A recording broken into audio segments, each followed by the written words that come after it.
Matagumpay na idinaos ng atin ito koalisyon ng isang concert sa Pag-asa Island. Update po tayo sa ulat on the spot ni Bam Alegre. Bam? Connie, magandang umaga mula rito sa West Philippine Sea. Patuloy ang ating paglalayag pabalik ng Maynila matapos ang matagumpay nga na pagsasagawa ng atin ito coalition ng isang civil mission sa Pag-asa Island. Pero hanggang sa ngayon, kahit na yung biyahe na tayo pa uwi, may nananatili pa rin shadowing ng China Coast Guard Vessel 21549. Meron din tayong escort ang ship ng PCG na BRP Melchora Aquino. At sa gitna ng pagbubuntot ng China ay mahalagang pagtaguyod daw ito ng ating karapatan sa ating exclusive economic zone na nakapagtanghal ng isang sea concert for peace and solidarity.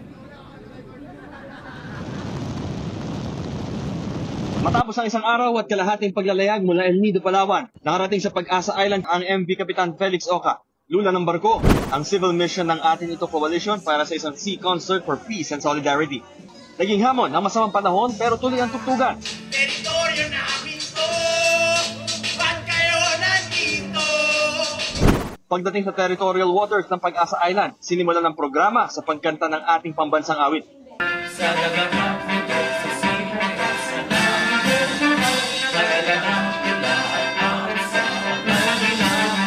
Sa bridge ng barko ay tinuloy ang concert, isang pagdiriwang ng pagkakaisa ng mga artist mula sa iba't ibang bahagi ng Asya, tulad ng Indonesia,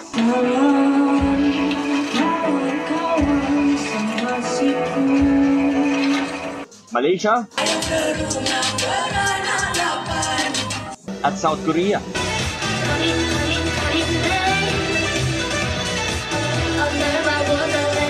Pati na rin ang sariling atin.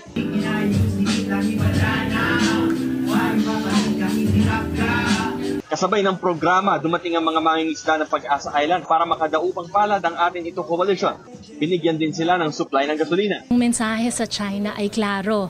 Gusto natin ng kapayapaan sa West Philippine Sea. At yung kapayapaan na yan, hindi lang Pilipino ang may gusto, pero yung mga mamamayan din ng ating mga kapitbahay. Tayo ay nakapag-jamming, tayo ay nakapag-concert. This is again a historic mission because it's the first ever concert at sea for peace na ginanap natin dito sa West Philippine Sea. At ang maganda sa mission na ito, hindi lang mga Filipino artists ang tumugtog at nakikanta, nakijam din yung mga artists dun sa mga karatig bansa natin. Meron tayong artists mula sa Malaysia, Indonesia, South Korea. Nanatili ang pagbantay ng Philippine Coast Guard sa MV Kapitan Felix Oca dahil sa kanilang monitoring. Noong alas 3 ng hapon, meron 3 barko ang China Coast Guard at 22 Chinese Maritime Militia vessel sa palibot ng Pag-asa Island. Sa buong biyahe ng MV Kapitan Felix Oca, nanatiling nakabuntot ang China Coast Guard. Noong una, 2 ang nakashadow na barko. Pero nang mauna sa West Philippine Sea ang isang escort ng atin ito coalition sa Pag-asa Island, sinundan ito ng isang vessel ng China Coast Guard. Very lucky when naka-approach tayo ng this, ano rin ako na-amaze na nakalapit tayo ng ganong kalapit sa ating Pag-asa Island.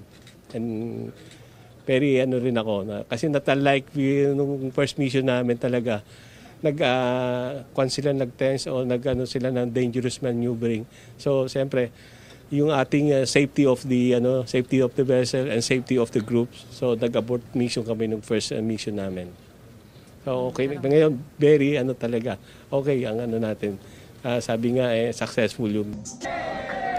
Connie, mahigit isang araw pa ang paglalayag dito sa West Philippine Sea nitong ating private training ship na MV Kapitan Felix Oca at inaasahan dadaong sa Maynila ng hapon o gabi bukas ng Biyernes.